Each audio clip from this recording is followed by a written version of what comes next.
to get started. So glad to see everybody back in person today at Southwest EDU, even though there's not as many people as we usually see here. It's just great after 2 years. I've been moderating sessions online the last two years, and it's just not the same. My name is Liz Willen. I'm the editor-in-chief of something called the Hechinger Report. We're a nonprofit news outlet in New York City, and we focus entirely on education. We have a big focus on a lot of the issues that we're talking about today with this great panel. So I'm really glad that you all came to listen, especially because it's a very tough time right now, and schools are really trying to figure out what they can do in person, what they can't do. We have this new generation of students coming up called Gen Z that we hear a lot more about. And we have some folks here who really believe that we need to start early thinking about how to get kids engaged in both career and colleges. And it comes at a time when we're seeing declining enrollments in higher ed, but we're also seeing a lot of job openings and a real disconnect between how do we find jobs and careers. And there's someone here who has done a great deal of research on that, and that is Jean Eddy, CEO of American Student Assistance. We also have on the panel Tinsley Maier, who really knows how to reach kids on TikTok. She showed me how her app and her way she is working right now is so popular that you can't even sign up and get a waiting list. And David Hirshima was from the school in San Diego, California, where they have some incredibly intricate ways of getting kids started very early on in ways that I've not seen or heard of from any other school district in the country. So I'm going to start by asking Jean a little bit about the research that made you think that we need to start earlier to get this generation engaged. What brought us to this point? Turn over the mic. Okay. Good afternoon, everybody. And it is a pleasure to see people in person finally. As Liz said, ASA has done a lot of research about this generation, Gen Z, as we call them. Our focus is on kids who are in 6th through 12th grade, but certainly even further out into that with 13 to 24-year-olds really being the people that we want to interact with. We've done a lot of research over the years. ASA, as a federal guarantor, did a lot of work with borrowers, people who had difficulties in repaying their loans, and we did a lot of counseling, a lot of one-on-ones. And what we heard again and again and again was, I can't believe I got myself into this. I wish I had known now, then what I have found out now. I wish I had had more help in figuring out what my career trajectory was, and I think I would have made better choices. And so we took that information, and we had lots of it, and we went back and really dedicated ourselves for over a year in doing research about what could we do in order to impact us. Could we get ahead of this problem rather than putting a Band-Aid on at the end? And what we discovered through this research and working with experts is that prime time to reach these young people is in middle school. And for many of you who are educators in this room, I'm certainly not telling you anything you don't know. Middle schoolers are more open, they are more curious, they want to try things, and they are not so afraid to go up against some of the attitudes that their friends might hold about various things. And the one thing we also have to look at, and this again is supported by our research, is that Gen Z is a very, very different generation. They're looking for agency, they're looking for voice, they're looking for directing their own learning. So this is an absolute perfect time for us to be interacting with this group of students and giving them opportunities where they are, because they're digital natives. So if we go out into their world and offer them some things at this point in time, we have a better chance of engaging them and changing the paradigm. But Jean, how do we make that? Sorry. Wait, it's not. Okay. How do we? Sorry, it's not.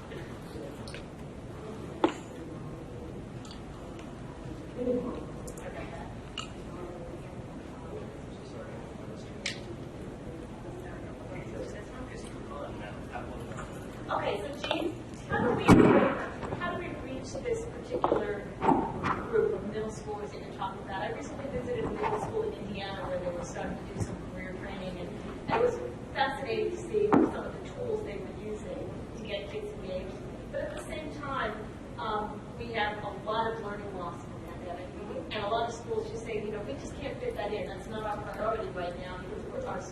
still behind? I think one of the things that we learned in this, and we certainly have worked with school systems and have found that, is kids have a choice when they're working in a school system, and the school system is amenable to doing this. You can have a great outcome. The problem is that it's not easily scalable. We used to think that if we adopted one school system, others would follow. But as, again, you in this audience well know, each school district has their own kind of rules, regulations, and certainly statutes that they go by, and so that it's not as easy as going out and replicating it. However, with these digital natives, if you put out something where they are, TikTok, as Tinsley knows, Instagram, Snapchat, and offer them things that they can take or not take, which we have found working with students in their digital world, is we can impact them. And in fact, one of the things that we've been doing in the last couple of years, we've impacted, we have 11.5 million kids in this demographic using our tools. That's interesting what you say about meeting them where they are, because I heard Tinsley say earlier to David that the students would just die if he was on TikTok. They would love to see you on TikTok. He said he was going to think about it, but maybe you could tell us a little bit about what that would look like, Tinsley, and why that would matter so much to these students, and why are they there? Sure. Yeah, I'm happy to talk on that. I mean, David, I just think that you would do a great job, first of all. But I think students are spending so much time on these platforms. Like, we'll talk with students from around the world who are doing EDU from the United States and the Philippines and Korea. And if you ask them to go check their screen time on their phone, it's like, I don't know, if you were to guess, think of a number, and then it's like 6 hours. It's insane. It's like, okay, so how do we take that time and make it more productive? That's something that we're interested in doing. But I think, like, I spend time on social media just scrolling, as I'm sure many of us do in this audience, whether it's on Twitter, or Instagram, LinkedIn, TikTok, whatever your platform of choice is. And I think particularly with Gen Z, it is a place to find community, particularly during the pandemic, where they aren't able to see their friends as often, and just social development has been disrupted in a way that it's never been before. So I think it's really meaningful to see people who you respect that are from the institutions that you're going to every day, virtually or in person. You know, David's students in Cajon Valley, I think would love to see you on there, and just making the effort to like meet them where they are in whatever capacity, I think is something that's respected, and you don't have to take yourself too seriously to do it. I mean, I've tried TikTok, and sometimes I'm ridiculous, so it's okay. As it turns out, David's students also saw him, the superintendent, become a kindergarten teacher during the pandemic because there was such a great shortage of teachers. So do you, maybe you can tell us though a little bit about, short of being on TikTok, you've done a lot of things in your district to get the whole community involved in this idea of starting Gen Z early. What does that look like? How does that work? I think generationally, just by show of hands, who has TikTok? Okay, I feel bad now. Okay, tonight. Tonight. But I think to Tinsley's point, just getting multiple generations. So TikTok will be the current generation, and then there's the Twitter, Facebook, and LinkedIn. And even though it's not cool for our kids to be on Facebook, that's where their parents are. So we try to create multiple avenues to reach as many people as possible. And with 17,000 families, we need to rely on different platforms like Zoom or TikTok to reach everybody. How does your community get this generation involved? Why are you considered such a model for early career learning? What does that take? Because these days, it's like I said earlier, a lot of school districts are just dealing with so much learning loss and so many other things on the middle school level. So how do you incorporate this? Is it part of the curriculum? Do you have special career days? What do you do? One of my first meetings as superintendent almost 10 years ago was with the city manager. And the city manager in El Cajon runs the police department, fire department, city public works. He oversees most of the employees except schools. So I asked Doug, I said, Doug, if the district was yours, what would you have us do? And he thought about it. He said, I'm going to have another meeting with you. He went and did some research with his team. He came back, he said, David, stop stigmatizing the most important work in the country. And I leaned into that. He said, we have one of the best naval bases in San Diego. We have one of the best Air Force bases. We have the Marines right here at Camp Pendleton. And there is no pathway or articulation to help kids take the civilian and non-civilian jobs to serve our country and then to get a GI Bill to fund their education. You talk about a college for all mentality, and it's been this broken system. So if you're going to fix things here, start leaning into opportunities that are right in the kids' backyard. And then in the East County of San Diego, we have home of the biggest real estate developers. And most of these successful businessmen didn't go to college right out of high school. They went and got a job, learned a skill, and then started a business, then went to school to get a business degree maybe. But having the conversation in the community about what's possible for our kids allowed us to connect with the business owners, the Department of Defense, the police and fire department, and all those that would potentially employ our kids. And they became part of the curriculum called the World of Work, which we might have a chance to talk about in a little bit too. Yeah, I'd love to hear that. That sounds very unusual, what's going on over there, Jean. Would you love to see more of this replicated throughout the country? And are there other examples as well? And can your average understaffed and school districts struggling right now with financial problems and other post-pandemic issues really invest this kind of time and effort in getting students starting so early on such a path? I would say that there are, and David and I share this thing about hearts and minds. You really need to have a community that is devoted to wanting to come together and deliver education in a different way. I think it absolutely can work if you have the kind of, I will say, dedication and engagement that the entire community has in Cajon Valley. I will say that one of the things about the World of Work is the fact that they needed funding to be able to do many of these initiatives, and oftentimes the school district cannot do that on their own.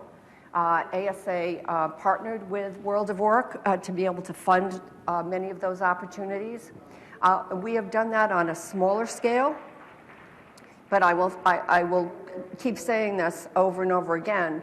We've done this with smaller school districts. It has been an absolutely wild success, but we cannot seem to be able to bring it out further. We can't replicate it the way we would like to replicate it. What are the obstacles? I think many teachers in this room know, people have packed school days. Yeah. That it's not a case of not wanting to do it, it's a case of where do you put it. And unless you have a mindset where you are going to integrate it, you either have to have that mindset like Cajon Valley does, or engage in things beyond the classroom, which is why I think we became so devoted to wanting to create programs that would allow us to do that, so we could help in a complementary fashion. And we have many teachers and superintendents who use us just that way, that they use our products just that way. Got it.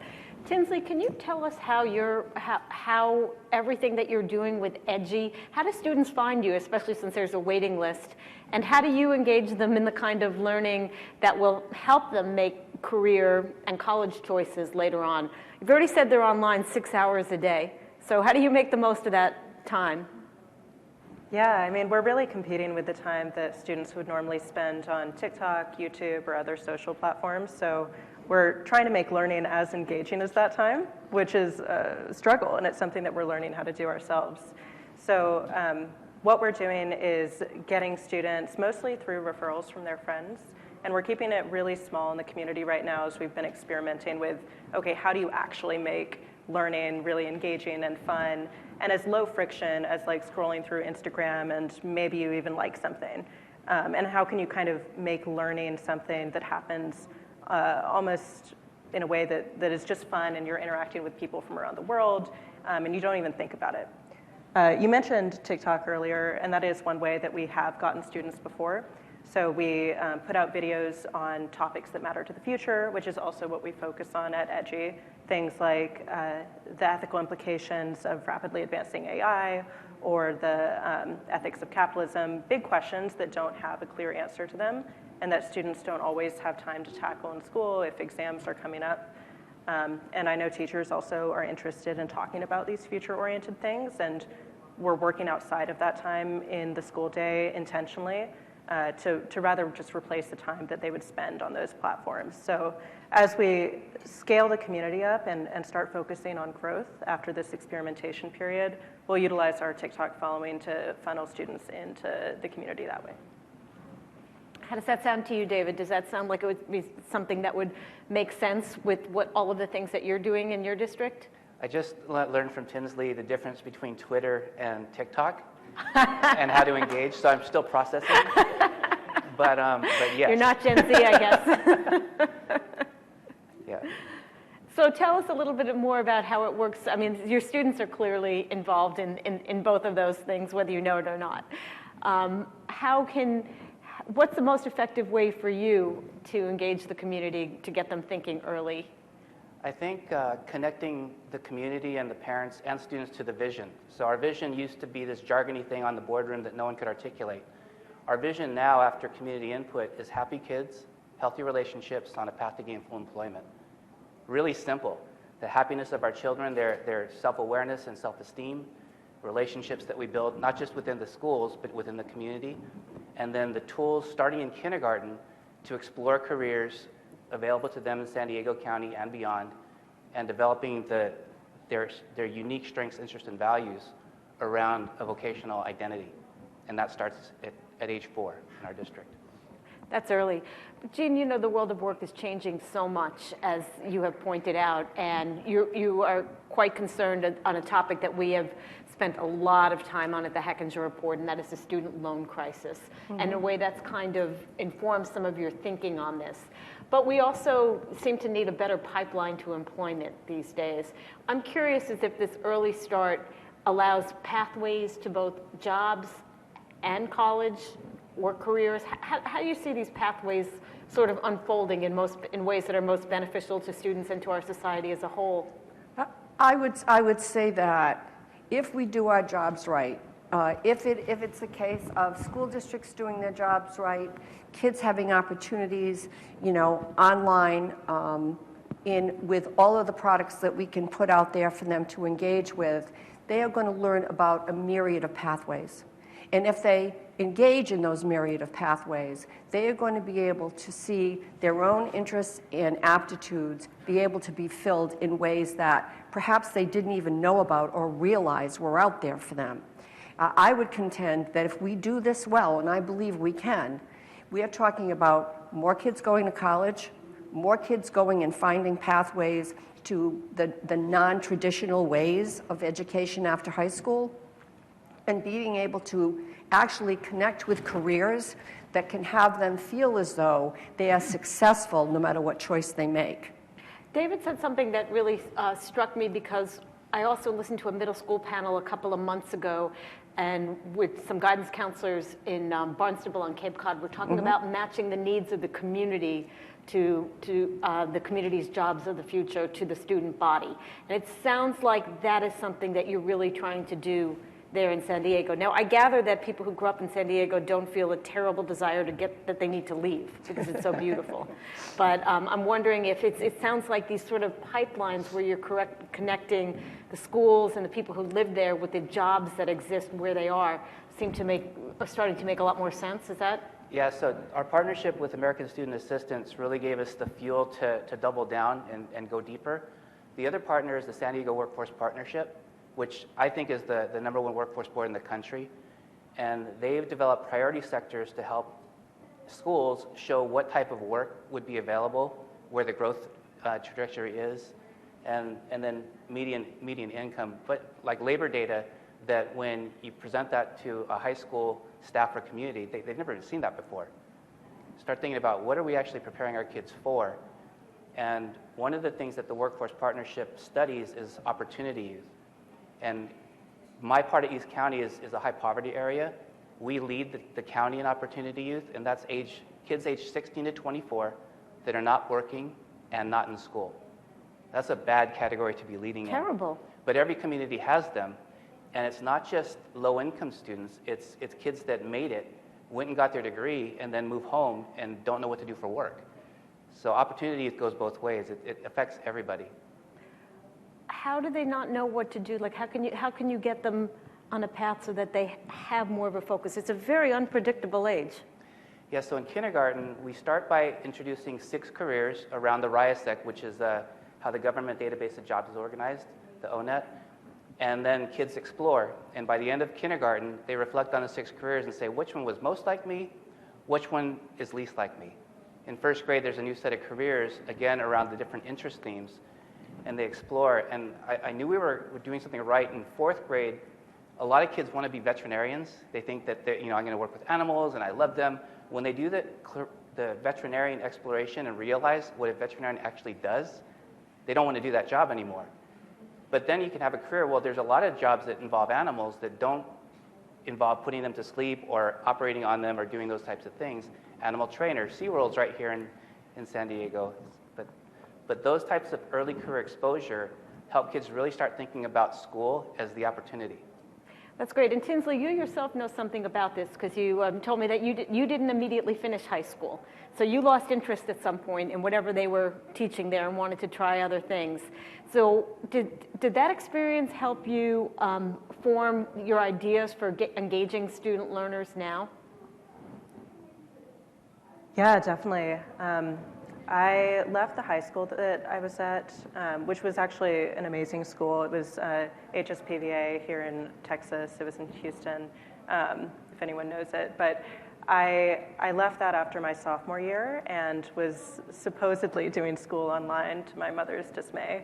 And I ended up going to NYU. I was very fortunate to have that opportunity. But during those 2 years where I would have otherwise been in this high school community, of others my age, I learned about really like what are your primary motivators in that stage of life, and how is that the same as my friends who were still at typical high school, and that's really helped to get us to better understand like what students are looking for. I think that they're really interested in like, what do I want to be 5 years from now and 10 years from now, and like, how can I move toward that? And it's so overwhelming for them. And I think especially with this generation growing up in the 2008 financial crisis and seeing the difficulties of, for a lot of them, what their parents have gone through, it can be kind of depressing to see like, how do I get from where I am right now, where I don't feel special? I feel like, how am I supposed to get into the college that I want to, or the job that I want to? How do I get from here to there? And like, where do I even start? And I think that that's difficult. Well, especially some of them have been sitting at home for 2 years in front of their computers, and that has really probably diminished their sense of opportunity.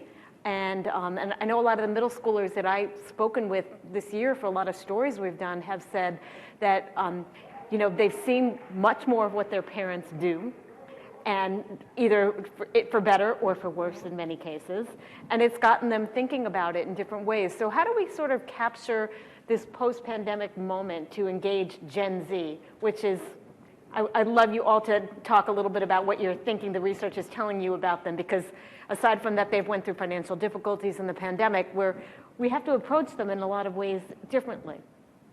They're coming into a different world. I would say the biggest thing is I think we need to, well, first we need to meet them where they are. And 6 hours a day, that is absolutely supported by everything that we've looked at and researched. But I think the other thing that is very, very important is that we have to give them voice. They have strong opinions about what they want, how they want it, how they want it delivered to them. And I think we have to give students in that age, kids in that age, more opportunity to be able to engage in that way. And I think if we do that and we continue to offer them things in the way that they want to take it in, that they will actually flourish in this time. They're digital natives. They are absolutely used to learning in this way and developing in this way. And I believe that the more we can do, both in and outside, beyond the classroom, we can really make a difference in this space. How do we do this equitably? Because not all school districts are financed the same or created equally or making this a priority. David, you have a large public school district there, and you said there are some categories you wish you didn't do well in, such as those without jobs. So how do you introduce something like this with some kind of equality in this country? Well, I'll share a sin of the past then, because when I started out as an administrator, I took over one of the worst performing schools in California by test scores and was told by the superintendent, your job is to get out of program improvement, which meant improved test scores. So we were the New England Patriots of standardized testing. We didn't cheat. We just knew what questions were going to be asked, and we actually tailored curriculum to prepare kids for the test starting in September. Did it work? And our test scores went from 521 to 800 in 3 years. Wow. And they actually sent proctors from the state to make sure we weren't cheating because the growth was so remarkable. But a few years later, one of our teachers, Sharon Ramirez, came in crying in my office saying, David, we haven't done a damn thing for these kids.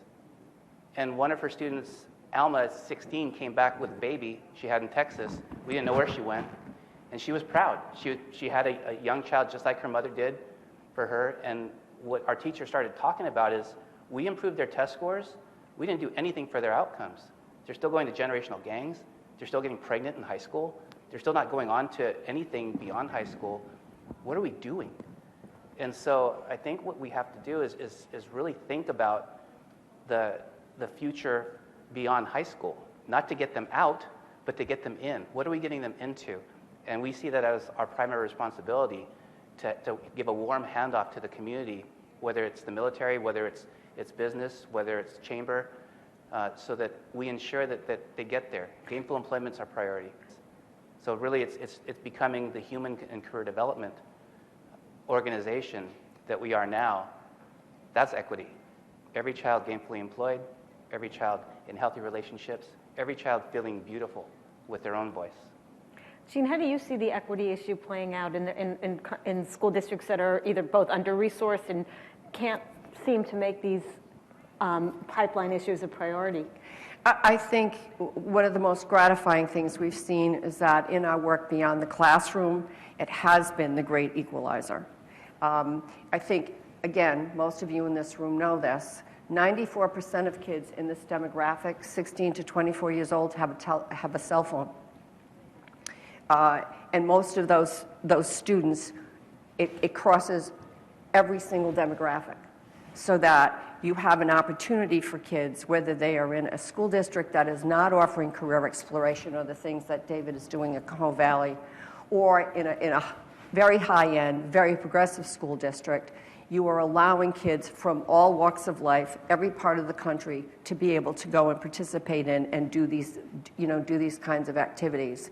What we've found in the products and services that we've been able to provide beyond the classroom, that we have had, in addition to the 11.5 million kids who have used these platforms in the last 2 years, it also is in every state, in every demographic, whether it's by income, whether it's by race, ethnicity, et cetera. We have distribution across all. And to me, that is the biggest equalizer that we can possibly bring to this.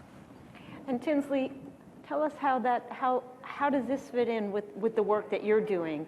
Because right now, since you can't even sign up, I mean, do you envision EDGI as something that all students can get for free in every school district? Do you envision working with school districts to make this work on a larger scale?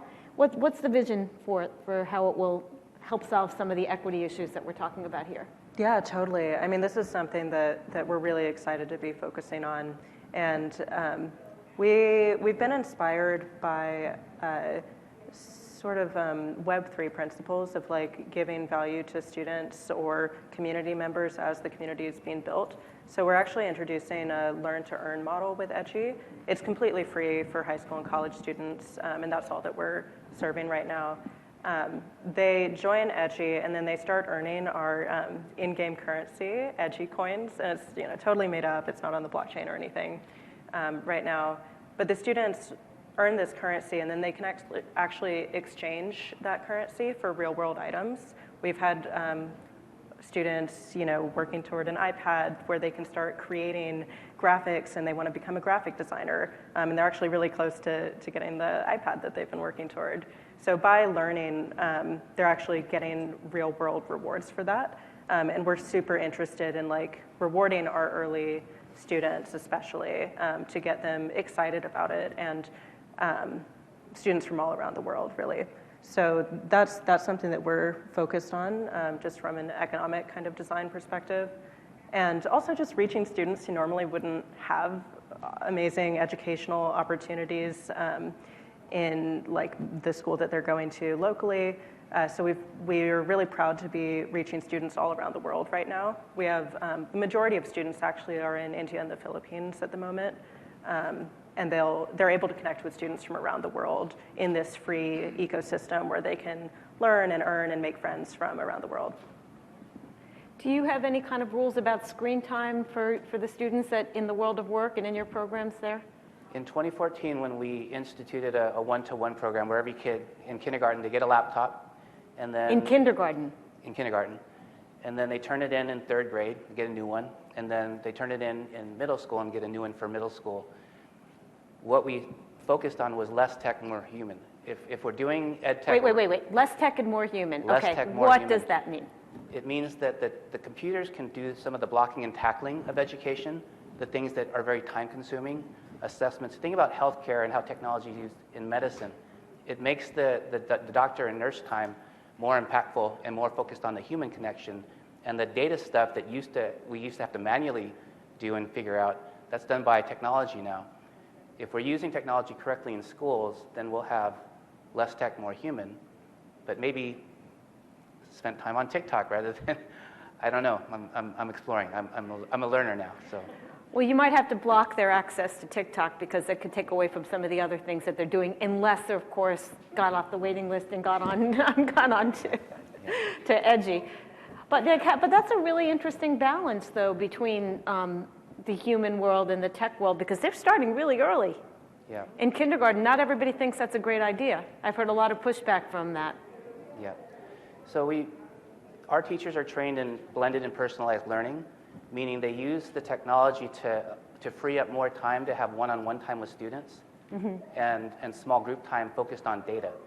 And so how we're using data, how we're processing data, and utilizing smart technologies and machine learning to improve our school system that's a whole other aspect of the work. Well, that's also part of the equity piece, and I'm sure you know, Jean, we've seen a lot during the pandemic. It really exacerbated the issue of who has the tech and who doesn't. We saw a lot of schools where we did a bunch of stories where students in Mississippi and elsewhere were sitting there trying to do their homework on their mother's cell phones. They didn't have laptops in school. They didn't have programs like these. So again, I'm coming back to how we scale up this kind of idea to get all of the students what they need early on to help them.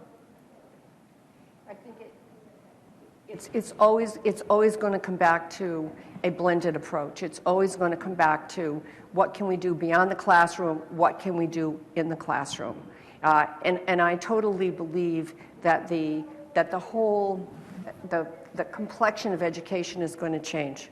I think that the pandemic gave us an opportunity to start trying things that we never would have tried before. We didn't have choices. We didn't have a choice. And I think now that we've been forced to make some choices, that we realize some things really work very, very well, and that is going to change. I don't think we're ever going to go back to what it was before the pandemic. So I think that we have to optimize what it is we've learned through that experience, take the good, leave some things behind. But certainly, I do think that both beyond the classroom, in the classroom, are going to be what is going to help us see the way forward out of this. That's great. And what are the biggest obstacles then towards making that happen more? Because we're really going to have to get school districts to think about this, your research, et cetera, and get them started early. Is the enormous number, the large the number of job openings, which in the country are huge at the moment? How do we get the workforce involved, employers? How do we get people to work with school systems to help us to solve the problems? We've got two people here really trying to solve the problem in their own way, and your research showing that this is a problem that really needs to be solved. What else can we do?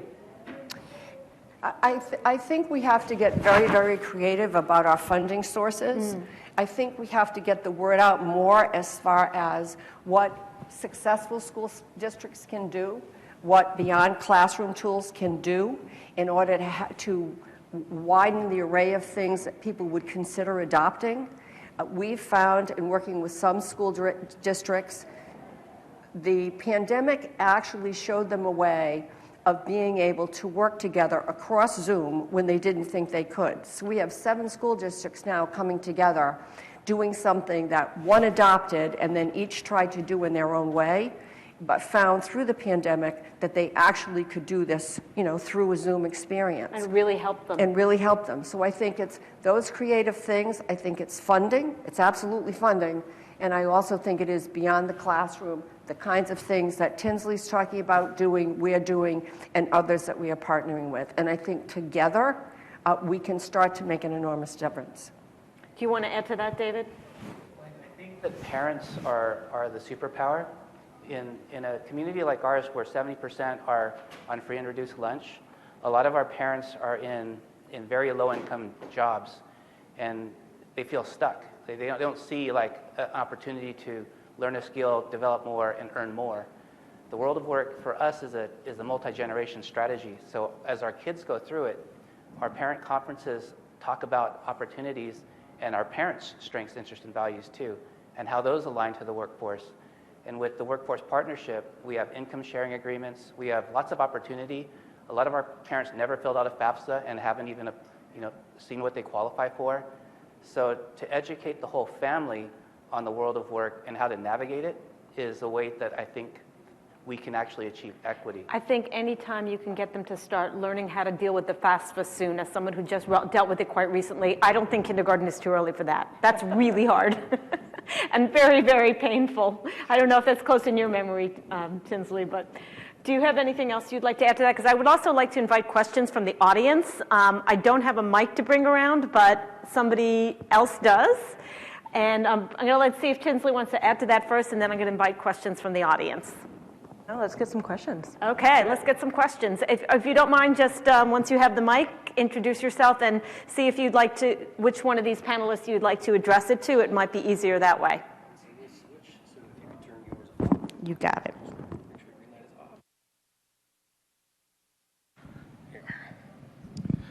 Thank you all for your comments. I'm thinking about, it seems like there's a lot of prejudice against particularly informal learning platforms within education. And I don't just mean in terms of student access during the day. I know districts use firewalls, for example, to prevent access for students to TikTok during the day.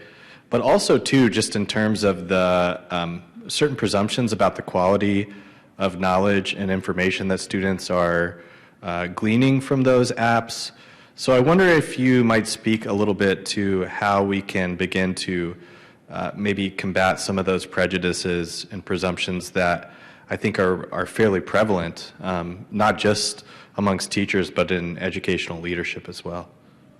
Good question. Who wants to tackle that?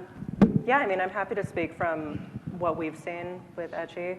I think we've definitely run into, at schools, students not being able to do some things that we would be encouraging them to do. And I understand, like I get it, it can be super annoying to have your kids totally distracted and multitasking during a lesson.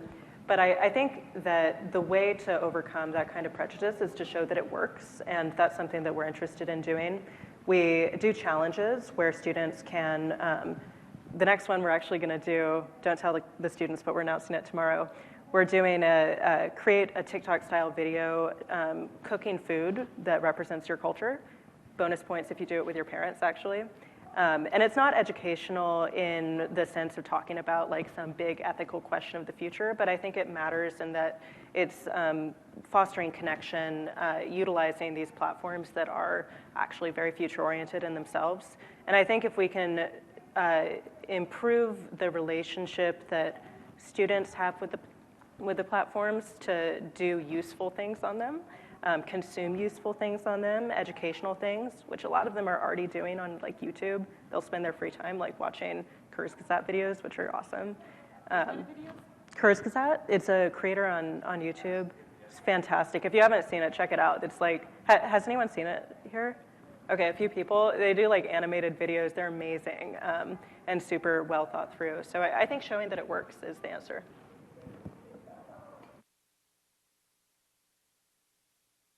I think that Tinsley's answer nailed it. For us, showing that it works will have to change the economic outcomes in our community. And so that's the goalposts are a little bit further back, but with the Workforce Partnership and with Tufts University, we're measuring things that we think matter. And if we can track our students into the workforce, then So you're going to have actual data that shows that's what happened when you started early? we're exploring the blockchain technology to show verified skills and things that our students will be able to take with them that will be portable. In the United States, we don't have an agreed upon currency yet, but there are whole countries that are doing this. Estonia is one that they've converted everything to the blockchain, and it's really democratizing learning. So. I think we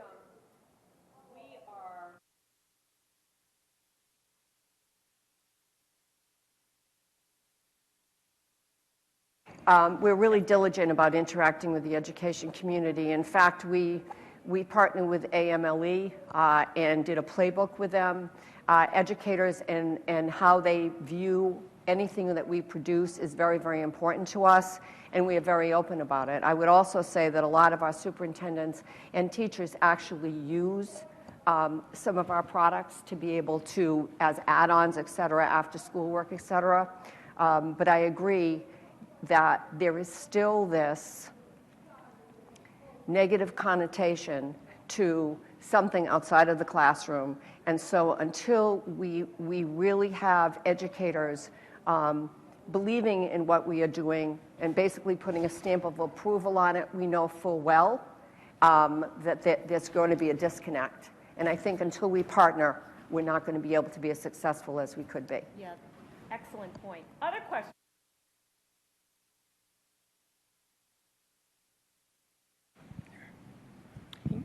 Hi, thank you guys. This is awesome. I'm from a nonprofit organization. We're work-based learning intermediary service providers. So building the ecosystem takes more than just educators. Where do you see businesses come into play? We do along a continuum of learning, so career awareness, and we're trying to get educators very on board. We're finding them to be very open to this new talent pool. We work with high school students, even into middle school. So do you think some of that work needs to go hand in hand with businesses right away, defining the career pathways, getting them at the table early on, not just when it's time to get the job, but to make these jobs interesting to students as well? Actually said that there's quite a lot of that you have examples of. Absolutely. Much of the work we do is all about work-based learning and working with educators and the things that, it's amazing actually that educators are so much more open to things that are possible and are aware of things that are more possible than the kids are. And so it's a case of being able to bring the employers in at the same time as we are working in these other venues to be able to have a full-on experience. Yeah, David, you mentioned working with the community and some of the employee pipelines there as well, correct? Yeah, so the World of Work curriculum starts with exposure and exploration, but a part of the unit is meeting a professional that does the work. And so our local businesses become the platform to engage students in what's possible. And our local chamber, the businesses now compete because it's free advertisement. When the business pros come in, we videotape it, we make a commercial, and then we put it out in the social media. So free advertisement for business.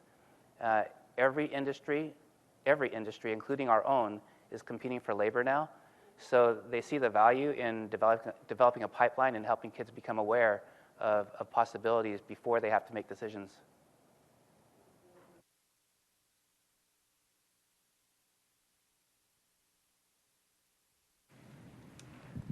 Hi, thank you. Agree, this has been great. And similarly, my question is a little bit more about the role of out-of-school time programs, after-school time programs who are doing much of the sort of workplace, career readiness, career exposure programming, in addition to mentoring and sort of relational supports too. Just wanted to hear a little bit more about sort of their role, any partnerships that have happened there and so on.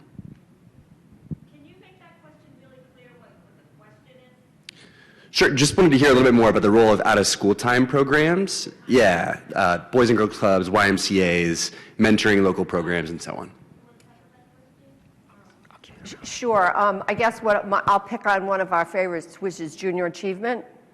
So Junior Achievement, we have partnered with them in various individual organizations across the country.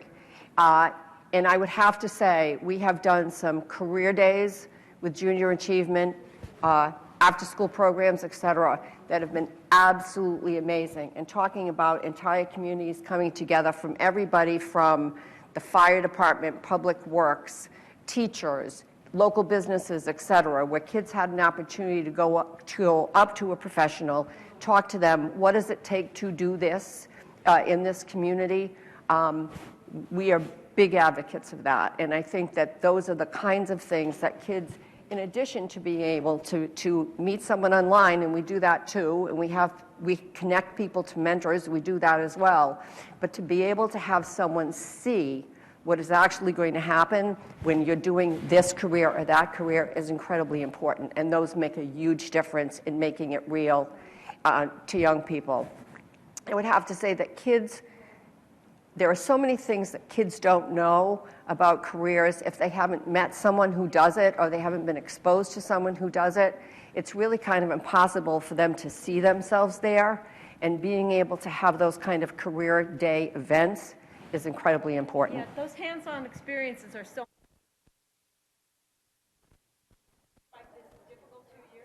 Actually, in April of 2020, Sharon, earlier in our conversation, we reopened our schools 3 weeks into the pandemic because our parents were going to work and leaving the kids home by themselves. In a low-income community, that was reality. I have to go to work, put food on the table. And our labor unions came together and they realized that our students were not okay. And so we reopened one school with 18 kids. This was, again, April 2020. We used Trader Joe's as the guidepost in terms of how to set up floor markings and barriers and perceptions of safety. But what I found out early is that a lot of the parents, even though school was open from 6 a.m. to 6 p.m. for our working community, parents were dropping their kids off at noon. And one of the fathers, he got there at 12. I said, you can come as early as 6. He said, for the first time in my daughter's education, I get to be a parent and help her with her schoolwork. See, I work graveyard. I'm in law enforcement. And so from 8 to 12, he would spend time with her in the morning, drop her off when it was close to work time, and then have some quality time. And it made us realize, as we had more conversations with more families, that we designed the school system around our own convenience, not around the needs of the community. And so when you think about out-of-school time, we have to think about time differently altogether. And rather than have bells and whistles to have kids shuffle to classes for a new content, maybe the concept is 6 a.m. to 6 p.m. with community partners, work-based learning, where we look differently upon time and instructional minutes, and look more on incomes and where the kids are interested and where they want to spend their time. And that's a conversation I think has to happen. And it gives them that kind of face-to-face opportunities that you feel like are so important. Okay, another question. I saw another hand back here.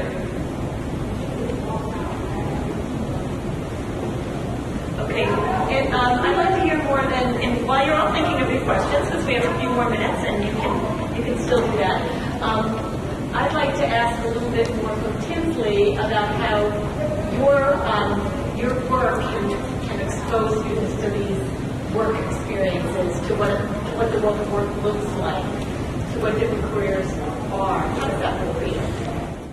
Yeah, that's a great question. We recently did a little quest with the students where we asked them to say, what would you like to see yourself doing 5 or 10 years from now? And we got some really great answers. And I think that a lot of the careers that students are interested in don't look like the careers that their parents have had. Time is a big one. I was kind of surprised, actually, by how many students were like, rather than talking about what they wanted to do, they were more talking about the process of how they wanted to do it. Like, I don't see myself sitting at a desk. Like, I'd really like it to be hybrid. I'd like it to, I want to go in for 4-hour days or things like that. And I think that that's really interesting. And our job is to, when we can, connect them with the people who can expose them to the careers that otherwise they wouldn't have seen. And Jean, like you're saying, it's so important to get that exposure. So we do try and bring in speakers, people who we know who are doing really cool, interesting things, and say, why don't you just talk to the students? Like, I'm sure they would love to hear from you, and we do an event around that.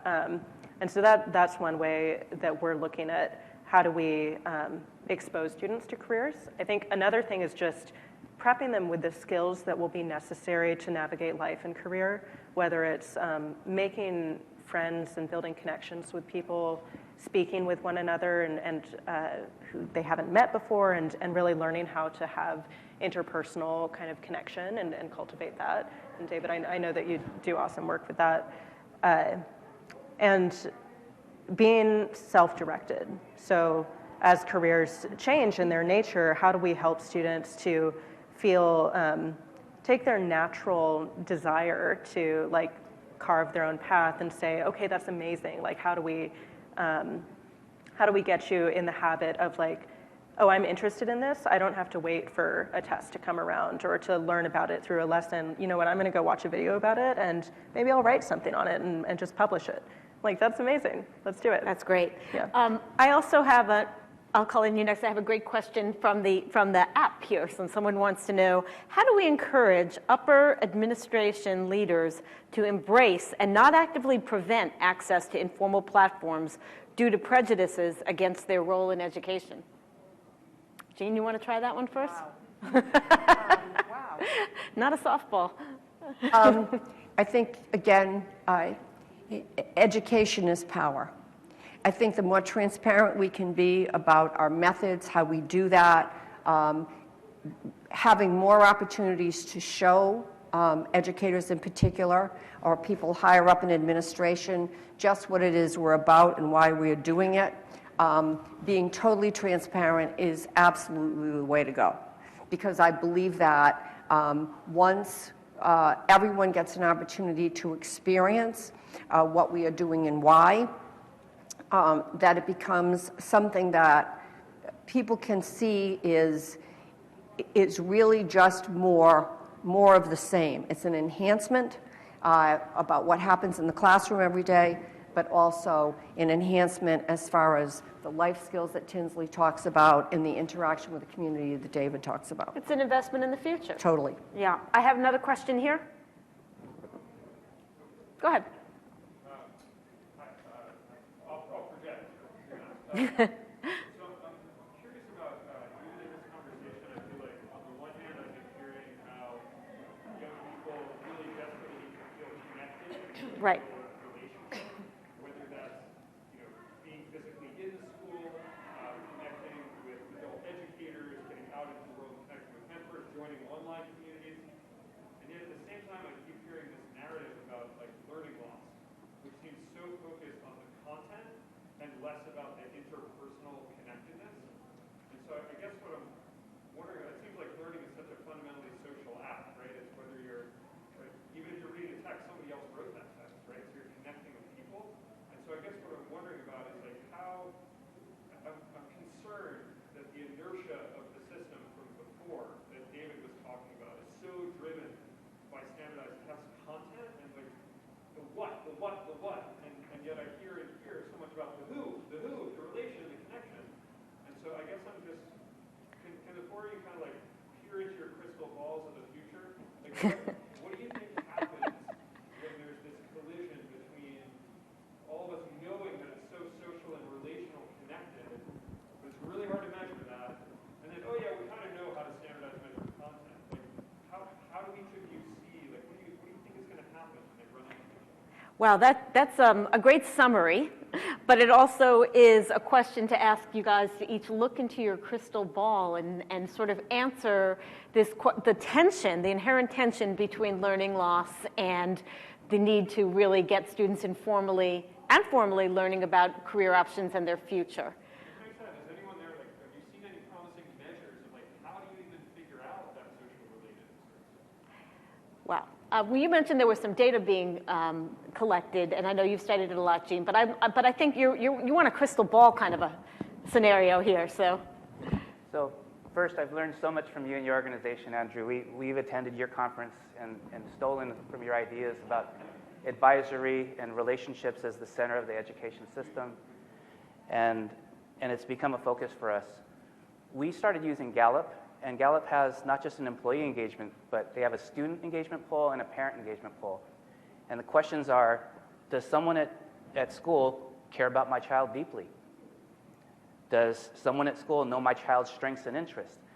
You know, from a parent perspective, when I walk onto school campus, I feel valued. These are metrics that if we use them correctly can really change the system. But Gallup is limited in its once-a-year assessment. It's really like a dipstick every year. We're working with Turnaround for Kids, Pam Cantor's organization, and Tufts University to develop assessments that measure a student's happiness and well-being, their connectedness with the school, that can happen on a daily basis, not once a year. And so I think that the future of accountability can look at, do the kids feel valued? Do the kids have voice? Do the parents feel treated and respected well? If those are the measures that we're measuring our education systems against, it's going to change everything, and it has to. That's my hope in my crystal ball. Tinsley, your crystal ball? Sure. I mean, one of the best things, and sometimes worst, but best things about working outside of school, for us at least, is just that it is different in that for our measurements, students just don't have to be there. Like, they really, really don't have to be doing anything that we do. And that's great, because it means that if a student comes and that they want to be there, and they're going to learn best when they want to. And the way that we're interested in measuring those outcomes is, can they complete the activities that we're asking them to do? And then for them, like, how do we help them to really want to, like, keep learning about it and deeply engage in it in a way that's on their own terms? So that's our question. Jean, there's a future, a crystal ball, but I think there might be a difference between the one you want to see and the one that really is. I don't know how you want to answer it. What you'd like to see or what you do see? I guess I would echo particularly what Tinsley just said, because I think how we see kids interacting with our platforms is absolutely the way that Tinsley described. And we see that kids want to go deeper and deeper and deeper and take the next step and do the next thing. The other thing I would just add to this, and we have an outcomes unit that we study everything we do, and we do it constantly. But one of the things that we are measuring right now, and I believe it's really important, is confidence. That kids feel confident about what they have learned, and they're willing to take the next step. And I think that if we can succeed in having our learners develop the confidence about the things that they've learned, the decisions that they're making based on what they've learned, that to me, that would be my absolute best outcome. Wow, confidence in middle school is such a hard thing to conquer. But I would say that if you start in middle school, by the time you get into high school, that you can actually develop that confidence over time. It is taking the next step, and then the next one, and the next one. You know, we talk so much about allowing kids to explore in middle school, and then take opportunities to experiment while they're in high school, so that they can come up and develop confidence by the time they leave high school with some kind of a plan of what's next. Got it. It's a very optimistic view, and one I think that we all can probably learn a lot from. I may have time for one quick question before we wrap up, but if not, we'll hang around a bit afterwards, and please join me in thanking this terrific panel on these fascinating questions of the future.